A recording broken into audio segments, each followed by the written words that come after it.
No teenager is above doing their chores. Even this one.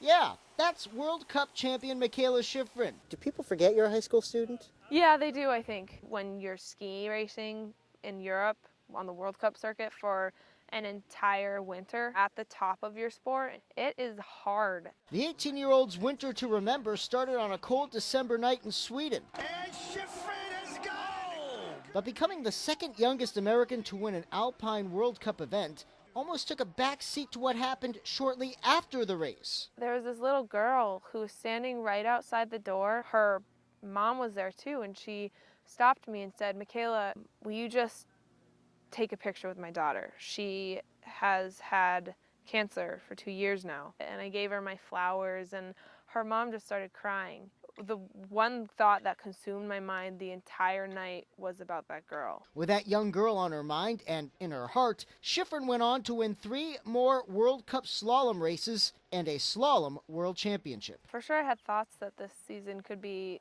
a real breakthrough season for me, but I wasn't ever thinking too much about it.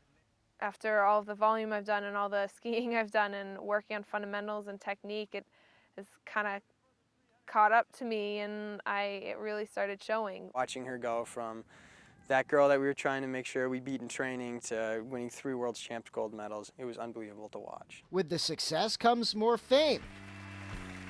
And more people, including me, wanting her attention. Burke, what do you have to say to the folks at Burke? Hi, and I'll see you soon. I was in New York. I was getting a New York experience on the level that not many people get to experience, and it was pretty incredible. I don't think I have the energy to do it every day, but I'm looking forward to hopefully having some more of those kind of interviews in the future. But with the season over, it's back to Burke Mountain Academy.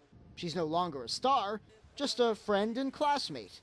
No studio interviews with bright lights, just an empty gym and an exercise bike. That's very important to her. When she's here, she can be a normal kid. She's a big star in Europe, and she's in the limelight, so it's really nice to get back to Burke and just be one of, the 68 students here.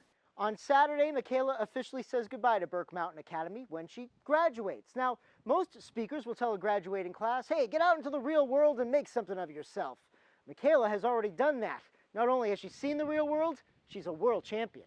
I'm lucky because I know what's happening next year. I've never done the Olympics before, but I'm gonna be back in Europe and I'm gonna be racing in some races, and that's just what my life is, and that's what it has been. And the biggest unknown is just not having the crazy burden of a ton of deadlines to meet for school. I think Mikaela Shiffrin will manage. Her head isn't in the clouds, even after a winter of walking on air. Scott Fleishman, Channel 3, Spotlight on Sports.